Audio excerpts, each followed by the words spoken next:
Hello, my name is Jared, and here is my WrestleMania Night 2 review, which was a very different show to Night 1, in which the main event for Night 2 wasn't very good, but the rest of the show was pretty good. Unlike Night 1, the show was pretty average, but the main event saved the show. So, the first match was Io Sky versus Bianca Belair versus Rhea Ripley for the Women's World title. Belair and Ripley disrespected Sky in the beginning, but she used that against them. Belair landed punches on both in the corner. A double move from Sky, and then both of them and did a over the moonsault on Ripley. Ripley would hit Rage's Razor's edge on Sky onto Belair. Belair and Ripley would collide, and Belair would do a suplex from the top rope with Ripley and Sky, and Belair would take down Sky, and then by doing a 450 from Belair to Sky, and then Ripley would then hit a Riptide onto Belair for a near fall. Sky would counter with a DDT, and then would do an over the top moonsault reversal on Ripley, and then Belair would hit a KOD to Ripley for a near fall.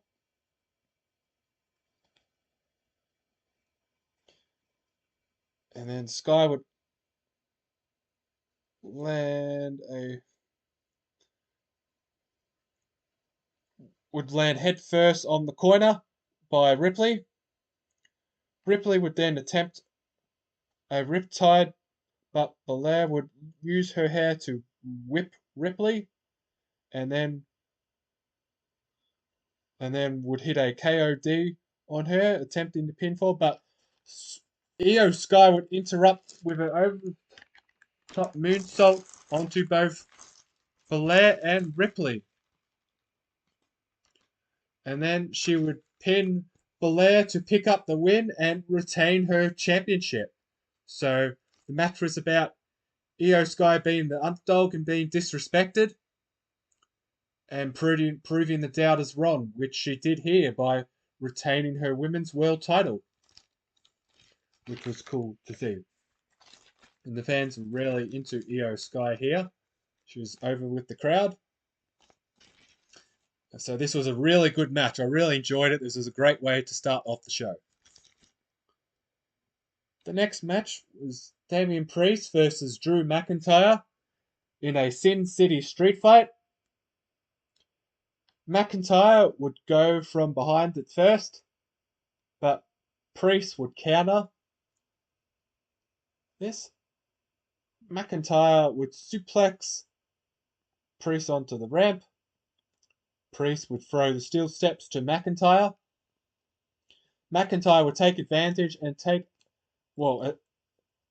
advantage of Priest and then take a selfie in front of Priest, a bit like last year in his world title match. Would take a selfie of himself, throwing back memories of last year. McIntyre would dodge a chair, but then would hit a Claymore on for a 2 count. McIntyre would go for a Claymore with Priest's head in the chair, but Priest would hit a modified South of Heaven, and then Priest would hit his Razor's Edge, reminiscent of Razor Ramon, through the table for a 2 count. McIntyre would hit Future Shock DDT onto the steel steps for 2. Priest would go for his old would go try to go old school, but McIntyre would counter, knocking him off top rope and put Priest through the table. McIntyre would put Priest's head in the chair in the exposed corner from early on in the match, and then would hit Claymore on him to pick up the win. So another excellent match, really good match. So these two really delivered here, which was cool. The next match was the Fatal 4-Way match for the Intercontinental Championship. Bron Breakker defending against Penta, Finn Balor, and Dominic Mysterio. So Penta would fly off the top rope to everyone at first, and then Breakker would do a big shoulder tackle. Breakker would then take down everyone in the ring. Dom would do 3 amigos to Penta, reminiscent of Eddie Guerrero. Dom and Finn would attempt to take control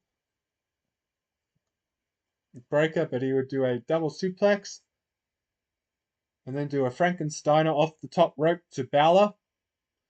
Dom would go after Balor and attempt a 619 on Breakker. And then Penta would do a Mexican Destroyer to Balor.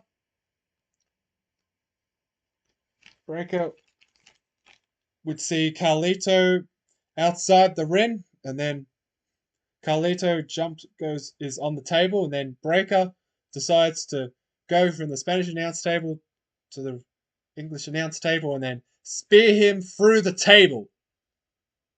So, which was a really cool spot. So Carlito, he looked dead after this spot. Dom would hit 619 to Breakker. And Balor would hit coup de grace to Breakker. And then Dom would take advantage, hitting frog splash to Balor to win his first Intercontinental title. So, which Dirty Dom was cheered by the fans in Vegas, which was strange to see, seeing Dom getting cheered. So I think the fans are starting to see that Dom's quite an entertaining figure on the shows. So that was really cool to see win his first title, singles title in WWE. The next match was Randy Orton taking on a mystery opponent. So Randy Orton would call out who it would be, who was supposed to take on Kevin Owens, but unfortunately he has to have neck surgery. And then the mystery opponent turned out to be the TNA World Champion, Joe Hendry, which he got a good pop.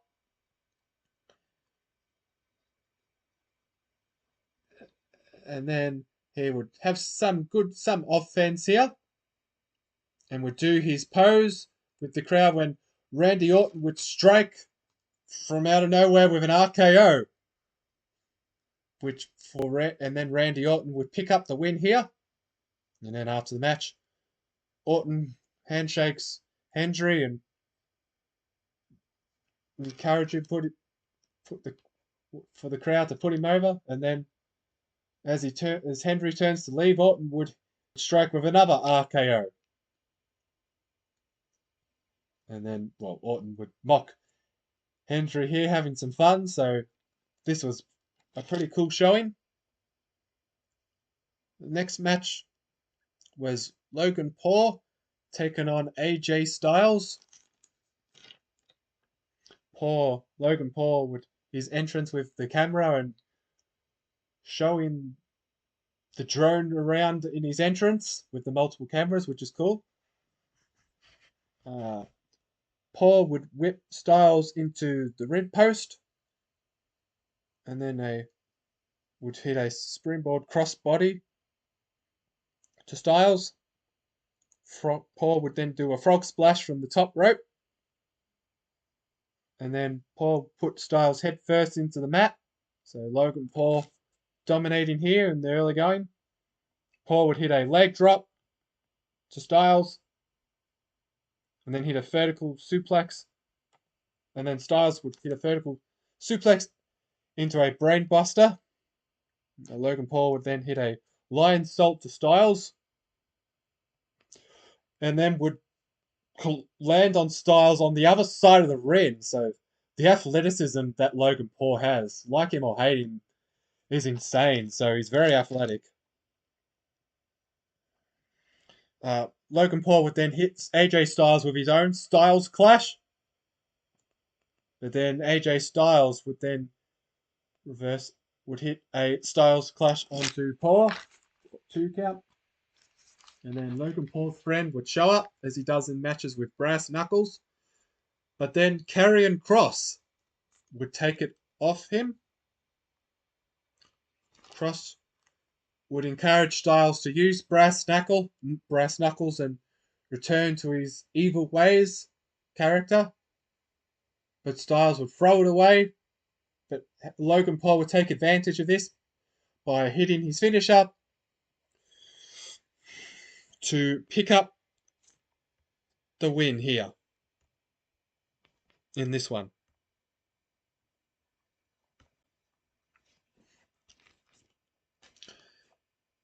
And then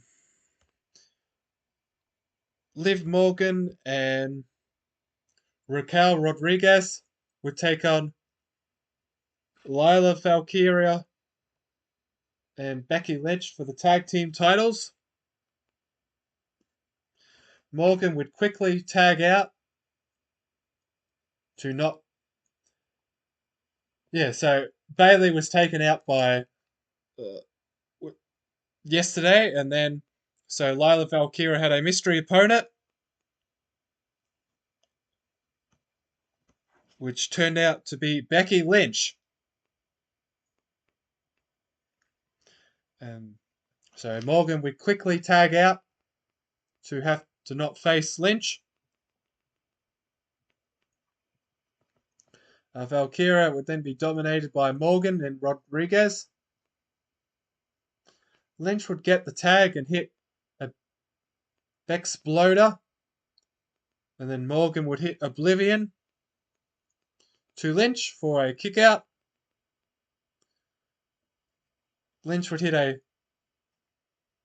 manhandle slam to Morgan to win the tag team titles with Lila Valkyria. So new tag team titles here in this one.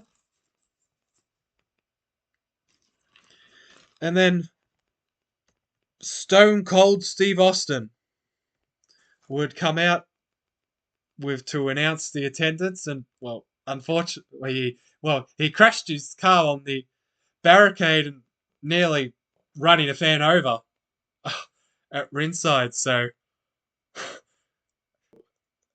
it'll be interesting what happens with that one. So hopefully WWE better compensate her, else there's might be a lawsuit involved there. So 63,200 odd people here. Don't have the exact number in front of me, so that was the attendance.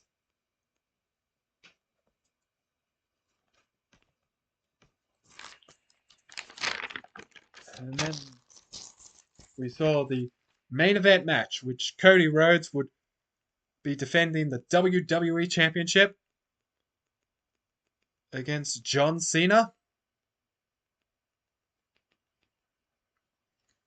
So John Cena coming out, no special entrance at all, just total black, just his name, John Cena, no special effects. So John Cena promising to give the fans nothing here in his final WrestleMania entrance, which is a strange way for his last WrestleMania. And Cody Rhodes had a cool entrance with wearing a helmet, having a helmet on.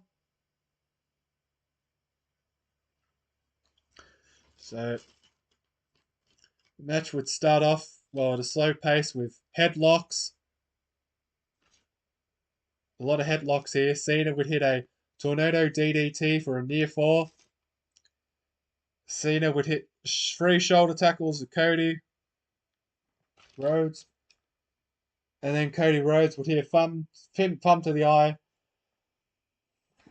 to take advantage and then hits multiple Cody cutters on Cena for 2 count. Cena would hit back with an AA for 2 count, and hit 5 knuckle shuffle, and then Cody hit a reversal. Cena would hit an AA from the top rope for a near fall. And then Cena would go for a leg drop from the top rope, but Cody would reverse it. Cody would hit some Cody cutters from the top rope for a kick out. Cena would hit a third AA and put Cody in the SDF. So Cody going towards the ropes here, trying to get a rope break. Cody would knock Cena into the referee.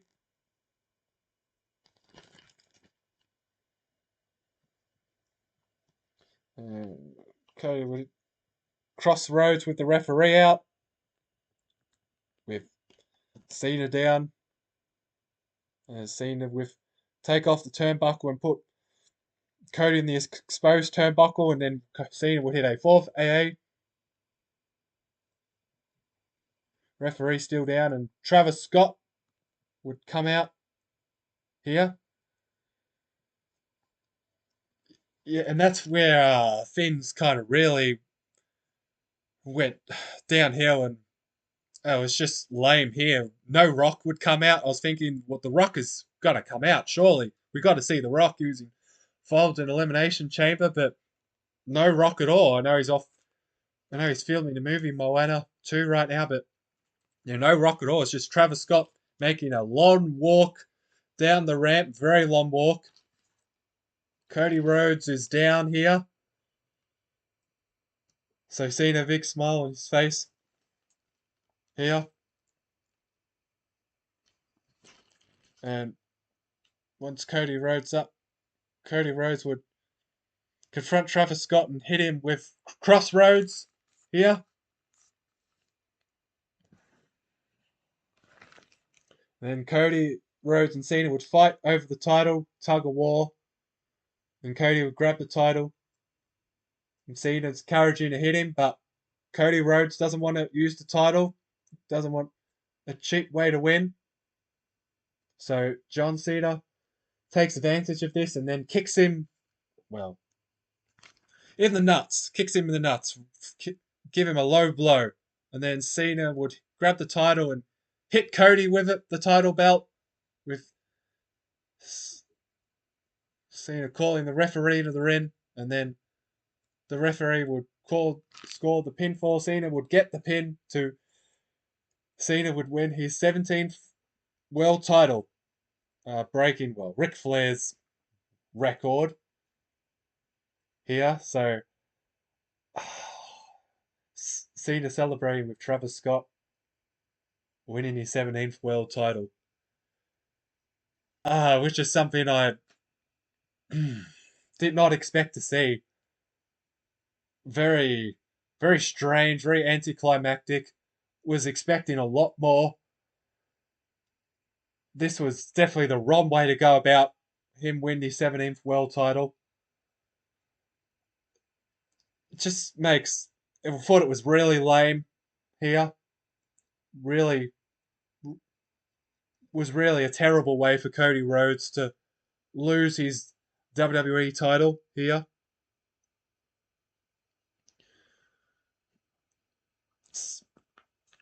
So yeah, I thought it was a major letdown, really lame, really disappointing. Just a terrible way to end the main event of WrestleMania. Terrible way to go off the air. Make Cody Rhodes look really weak with his year-long reign. Just not a good way to end his title reign. I was just expecting so much more. The Rock to come out, fight Cody Rhodes. I don't know why The Rock got involved and was getting involved here anyway before the Elimination Chamber. It's just the major letdown. Really disappointing way to end the show here. Yeah, just the no show was just really disappointing way to end night two. I mean, it was better overall than night one, but just left a really sour taste in my mouth. Gee, just Travis Scott helping John Cena win it was just so lame. Just it's just a stupid way for John Cena to win his 17th world title. They just they just went about it all wrong. Yeah, I don't think Triple H really booked this match terribly here. Yeah, felt like a very Vince way of doing something. I was very disappointed here. Just terrible way to finish off the show, which was pretty good overall, but just not good here. Yeah, it was very mediocre. I thought so. I expected a lot more. Expected this to be much better, but I was very disappointed. I was left very disappointed here. So yeah, that's my review of WrestleMania Night 2 here. So be interested. We see how they book. Well, Cena's he's run as champion. From he promised to. Well, Cena promised to ruin wrestling for everyone, and in a way he did, but for all the wrong reasons here. So I think Cena said at the press conference he'd be on Raw tomorrow. I'm sure Seth Rollins will be with Paul Heyman, dressing the Fallout. So they're together. Just the way WrestleMania 41 ended compared to WrestleMania 40, just completely different way to end it. Just terribly disappointing here compared to the spectacular ending from last year. So not a good way to end the show. So that's my review of WrestleMania Night 2. Thanks for listening.